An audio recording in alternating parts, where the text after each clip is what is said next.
Naku, umaatras na.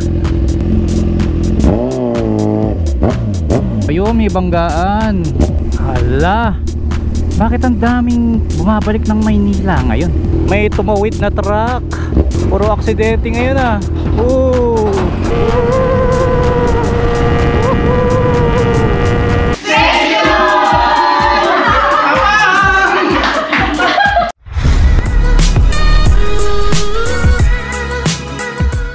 Hello, Bombardier. Tayo ulit ang magtutuos. Sige nga, ito yung sensor niya. Sige nga. Sige, uy. Nice. Ngayong araw punta tayo sa Batangas City dahil meron tayong mga ka-meeting. Sa mga nanonood ng mga motor shows, alam ko karamihan sa kanila kilala nyo lalong lalo na sina Demonyong FI, Babaerong FI, Madam Bossy, Barokbok, El Bangis. So sila yung mga naka-Raider FI na madalas sumasali sa motor show, lalong lalo na sa may bandang Batangas dahil tiga dun sila.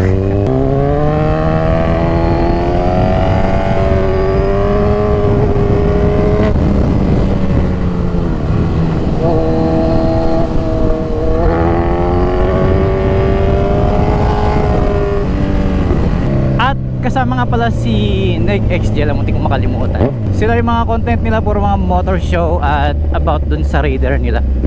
Kaya naman kilala ko sila kasi nga nakakasabay ko sila sa motor show. Pangalawa, yung iba sa kanila napapanood ko, lalo na sa TikTok. Alam nyo, pagka gusto nyo pasukin ng isang bagay, dapat ninyong tignan din kung sino yung mga gumagawa na eh. Like, ako yung ginawa ko, pinanood ko muna lahat kung ano ba yung meron sa mga motor show, lalo na sa may bandang Batangas. Yung mga motor show dyan, kadalasan bumobomba talaga sila. Kaya dyan talaga nauso yung mga dual throttle body. Unlike dito sa Pampanga, meron pero hindi kasing tindi ng bombahan sa Batangas. Talagang bombahan talaga. Kung mapapanood niyo yung mga videos ko na nag motor show, talagang pagdating sa Batangas, ako unlimited. Okay, restaurant yung isi-search ko. Libro Espresso. Tignan nyo ha. So ang arrival natin 5 PM pa. 2.5 hours, 178 kilometers. Oop.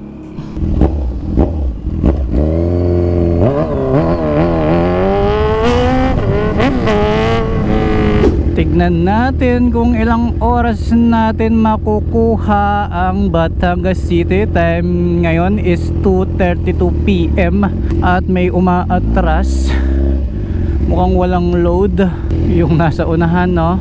Naku, umaatras na.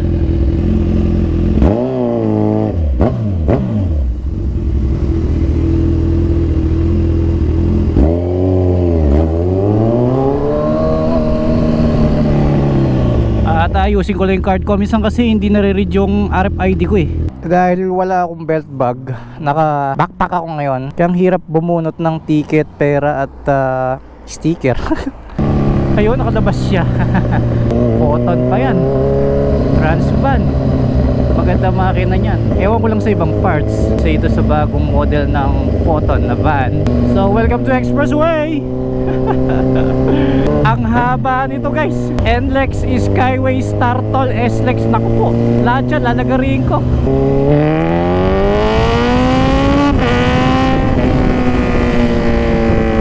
Ayun laang traffic sa expressway. Hanggat maaari ayokong dumaan sa gilid kasi baka ma-flat yung gulong ko, nandiyan lahat ng dumi. Pero pagka sobrang sikip na, lalabas na ako. Bakit kaya traffic ano? Since traffic na rin lang, explain ko na bakit kami magmi-meeting sa Batangas. Kasi merong production team na gustong kumuha sa aming mga mahilig mag-show. At kami kasi yung mga regular na sumasali sa motor show, no? Ako bago-bago lang pero mas matitindi yung mga nauna sa akin, like yung mga nabanggit ko kanina. So ang gusto nila, magkaroon ng kontrata na every time na magkakaroon ng motor show, ayun, may banggaan. Kaya pala, hindi tapos na. Nagka-traffic lang dahil maraming yung nag-slow down. So yun, yung isang production na yun, gusto niya every time na may motor show sila, kami yung lalapag.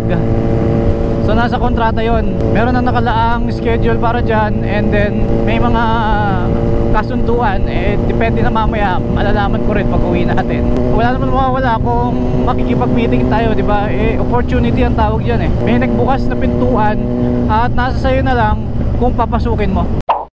Hala, bakit ang daming bumabalik ng Maynila ngayon? Punong-puno yung toll gate. May RFID sticker ako, pero niready ko na yung card. Baka kasi hindi mag-read, nakakaya sa mga sasakyan sa likod, no? Like yung sa unahan nun, hindi na sense yung RFID niya. Eto na yung nakakakabang sandali ng pagpasok mo ng toll gate. Di ba toll gate?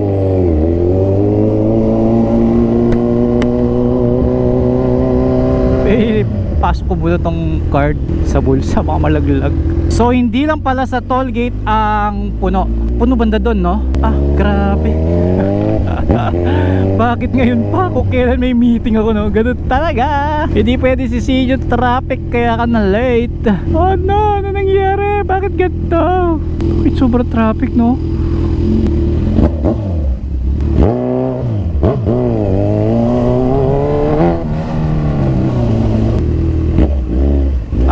Overheat ka talaga dito kasi sa haba ng pila, tas ang init. Kakaibang bakbakan yung ginawa ko sa expressway. Pwede palang mag counterflow dun, no? Sayang hindi ko nakita. Haba ng traffic, oh. Muntik na pa naman ako magsasakyan na mag 4 wheels ba. Buti na lang hindi ko ginawa. Mas masarap talagang magmotor, pero depende sa weather at sa lakad syempre. Oh, may nag off-road na dun, oh. Hindi na nakatiis, oh. Ayan na, oh, naglabasan na, oh. Lana, haba ng pila. Buti, restaurant naman yung pupuntahan namin. So, doon na magdi-dinner. Kaya medyo mahaba-haba pa naman yung oras ko. Hindi naman opisina yung pupuntahan, no? Off-road. Madala nito, mapaplatan pa ako, no? Ay, may tumawid na truck. Ay, nako. Puro aksidente ngayon, ah. Nakadalawang aksidente na akong nakita. Eto na ang papasok ng Skyway Stage 3. It's 3:13 PM at 1 hour and 30 minutes pa daw ang biyahe. It's 113 kilometers away from here. Sunod na tayo sa batas, 60 kilometers per hour. Nakabukas yung ilaw mo sa likod. Kaya tuloy-tuloy na ang biyahe. Medyo matatagal na lang ng konti sa Skyway dahil meron tayo sinusunod na speed limit, mga boss. Marami nagsasabi sa akin bakit 60 lang ang takbo dito pero 400cc na motor ang kailangan. Bakit hindi allow mga motor na maliliit kung 60 lang ang takbo? Private owned yata itong expressway, so sila nagtatakdaan ng batas nila, no? Medyo malakas ang hangin dito dahil elevated siya, based sa na-feel ko ngayon, no? Lakas ng hangin kahit siguro nasa 50 lang yung takbo ko ngayon, no? So kapag tumabi ka sa truck, ayun, merong konting hangin na pumapagaspas sa akin. Kung magaan ang motor mo, no? Kung ialaw natin lahat ng 150cc below, hindi naman pare-pareho timbang yan, meron talagang sobrang gaan dyan, no? Baka matangay ng hangin. At pangalawa, pagbaba mo dito sa Skyway, expressway ulit, so 100 na naman yung takbo. So kung sa 60 nga, napapagaspas ka ng hangin sa daan at sa truck. Pa kaya sa 100 kph, di ba? Yun lang ang aking pananaw dyan. At ever since naman 400cc talaga inaalaw, so ganun talaga, wala tayong magagawa dyan, no? Ako nga, may mga 150cc ako, gusto ko rin ipasok dito, why not, di ba? Mapapabilis yung travel, pero yun ang rules nila, toll gate na naman. At kung mapapansin niyo sa travel natin, puro tayo bayad sa mga dinadaanan natin. Hanggang Star Toll to, pati SLEX. Welcome to SLEX. Super ganda ng weather. Wala akong masyadong makitang ulap. Super blue. Ganda. Nakakapanibago. Dahil dati kapag pupunta ako ng Batangas, Cavite, Laguna, ganyan, laging umuulan. Pero ngayon, himala. Walang kaulap-ulap. Di ko master yung mga gas station dito. So, manigurado na tayo dito sa Caltex Mamplasan. And 64 kilometers away na lang siya. Para ako nag-i-endurance. Tignan nyo, kaya ako nagbablog. Kasi, bawat lalabas ka gamit ang big bike, tapos magta-travel ka ng malayo, mapapagastos ka talaga. Kaya sinusulit ko yung bawat travel natin. At may re-record natin. Okay na yan? Hindi, sara mong 400 kung kaya. Yan, konti na lang yan, no? Diba?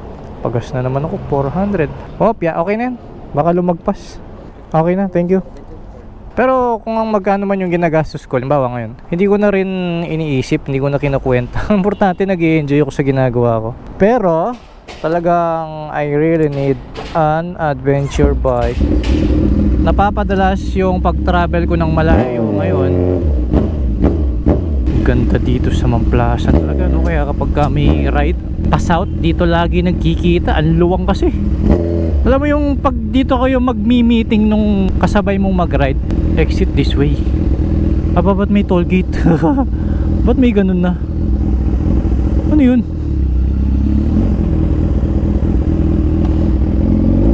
Oh, pwede naman yung motor dyan eh. Ayun, oh, sumenyas yung guard eh. Meron ng ganito, boom. So yung mga sasakyan lang pinapaikot nila, no? Bakit kaya? Nagkaroon ng traffic dito, no? Oh, pinapaikot pa nila, no? So yun na nga, pagka dito kayo nag-meet up nung kasama mo, halimbawa kayo ng dalawa, no? Hindi pa kayo magkita. Sa laki ng Caltex na yun. Eto na yun, dahil sa startle na malalaglag yung atay mo. Sa sobrang tagtag ng kalsada.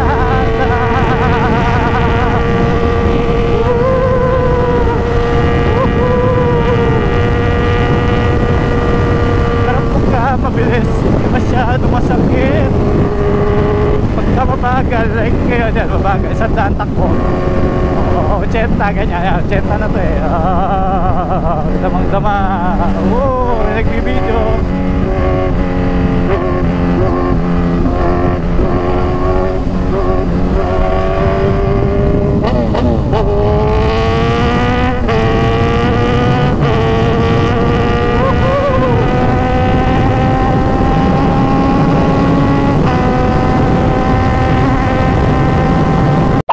Welcome to Batangas City! Mukhang nabingi ako ah.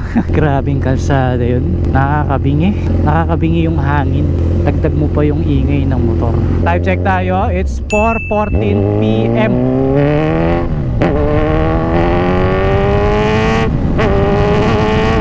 The weather is still good. Ang sarap mag-ride ngayon. Okay, Rotonda. Dahil sa bilis ko, no, hindi ko naramdaman yung init. Pero ngayong traffic, umaalingasaw yung init ng panahon.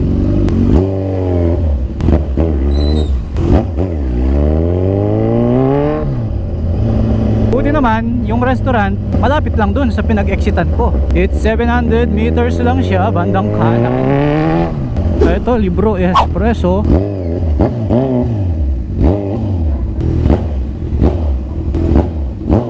Okay, so dito yung meetup place. Okay, huwag kang mapagkakamalang cellphone ha. Libro Espresso. Hello. Kumusta mo yan, boss? Ayos naman.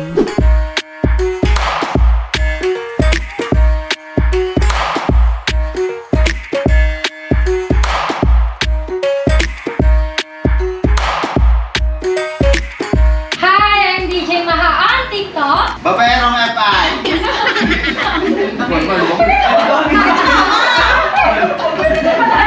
Hi, I'm DJ Maha on TikTok. Jeffrey Barcelona, babayarong FI. Brent Lakay, El Bangis. Jala, nag-ex Jala. Hi, I'm Madam Bosie. Rochelle, balat mo. Hi, Boss Jeff, nandiwan yung FI. Hello, reader po from Read Mode Vlog.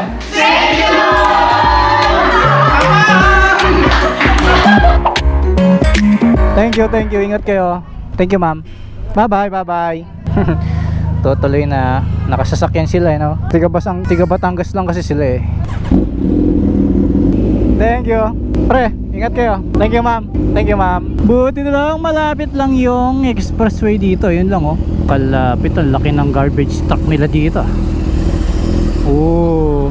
So yung pinag-usapan kanina, kukunin kami as brand ambassador ng production dito sa Batangas. So kapag under kami ng production nila, kami ay dapat tumapag sa motor show na gagawin nila. Normal lang yun. Yun naman yung ginagawa namin. Parang hindi naman mabigat sa amin. Kaya lang ang tanong, ilan ang gagawin nilang motor show sa Batangas kada buwan? Kasi ang kontrata is 1 year. nandito na ako banda sa Silangan Tollgate at 2 bar na lang ako. Hindi ako nakapagpagas kanina, sobrang haba ng Star Toll, no? Hindi ko natansya. Buti na lang may naaninag na akong Petron 1 kilometer away. So yung opportunity na pinuntahan natin ngayon, no, mukhang okay naman kasi kung ang show na sinasabi nila is para sa Batangas lamang at hindi naman ako pwede sumali sa show na puro Batangas sa isang buwan, di ba? So kadalasan once a month. Ngayon kasi papakatotoo ko sa inyo, talagang may offer yung production team na para sa gasolina namin, para sa accommodation, para sa pagod namin pagpunta doon sa show nila. And for me, okay naman kasi yung offer nila, okay naman kasi once a month lang naman, no? So parang namamasyal lang din ako at break even lang, no? Hindi naman ako yayaman dyan sa motor show na yan. And yan na talaga yung libangan ko. Kaya nga ako nag-build eh. Tingnan mo, ang dami kong na-meet na bagong kaibigan ng mga content creator. Sila sa show mo lang makikita. Pero ngayon, na-meet ko sila, nakasama ko pang kumain. Diba? Humugot na naman ako. Hindi ko na matansya kung magkano yung nagastos ko ngayong araw. Buti na lang, libre yung pagkain. Samantalayin natin yung pagpapagas. Check natin yung bike, no? Any leaks, mga nakakalas na parts, yung gulong. So kung makikita nyo dito, may guhit kayong nakikitang ganyan, no? So ito yung soft compound. Dito yung medyo hard, pang road. So maganda yung Pirelli Diablo Rosso 4. Dual purpose siya. Pwede siya pang bankingan. Like yan, nakikita mo yung guhit. Ito yung soft compound kasi. Soft compound para makapit pag bumangki. Ito naman, hard compound para hindi agad mapudpud pag pinandidili mo, no? So yun, dual purpose siya. Pinang race track ko nga hanggang ngayon, nandito pa yung kulakulangot nyo. Akalain mo, no? Yung mga pinapanood ko lang sa TikTok, sa Facebook, diba? Nakasama natin sila ngayon. Yan ay opportunity sa ginagawa natin kasi ako hindi ko naman alam na mapupunta ako sa ganyang sitwasyon at basta masaya ka sa ginagawa mo, tuloy-tuloy lang, diba? Bahala na ang bukas kung anong mangyari, diba? Lahat naman ng naging artista, hindi naman nila pinlano lahat na kung anong mayroon sila ngayon, diba? Kagaya lang din yan sa pagiging content creator. Basta continue mo lang, upload ka lang ng upload hanggat masaya ka sa ginagawa mo. Kung consistent ka sa ginagawa mo, wala namang pababa sa pagiging content creator. Lahat naman yan pataas, diba? Ako, tignan nyo, as a big bike rider, diba, nakakapanibago na magbibuild ako ng Raider. Pero dahil hilig ko ay pagmumotor, pagse-setup, pinagsama ko lang sila dito sa paggawa ko ng content. Eto ay bayad ulit. Layo ng travel ko. Andito na ako sa San Fernando. Ang sakit na ng kamay ko. Para ako nag-endurance. Ngayong araw naka 300 kilometers ako. Dito ako nag-exit kasi gusto ko lang ipakita yung parang Enchanted Kingdom namin dito. Ang laki ng Ferris wheel. Meron din ganyan sa MOA at saka sa Tagaytay. Para akong bumabalik sa pagkabata kapag nakakakita ako ng ganyan eh. Kasi nung bata ako, wala akong pambayad sa mga rides na ganyan. Nasanay lang ako sa peryahan. Noon nga eh, pang entrance nga sa peryahan, wala ako eh. Kumakawa yung bata. Hello! Eto na yung parang amusement park namin. Ang laki ng ano, no? Ferris wheel. Ang dami rin tao. Ganyang oras masayang pumunta. Kahit hindi Pasko, ang daming Christmas lights. Nice! Sarap tumambay kaso bago na mag-park dito eh. Yan ang tinatawag na Sky Ranch Pampanga. Umikot lang ako, no? Ganun talaga pagka ako mag-isa nagpo-vlog. Malaya ako, no? Paano guys? Dito na ako mag-outro, ha?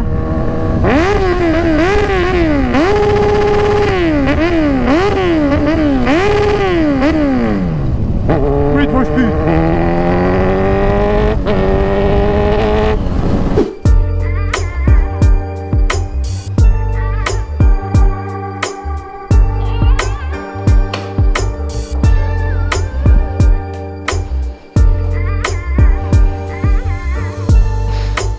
Thank you guys. See you next vlog.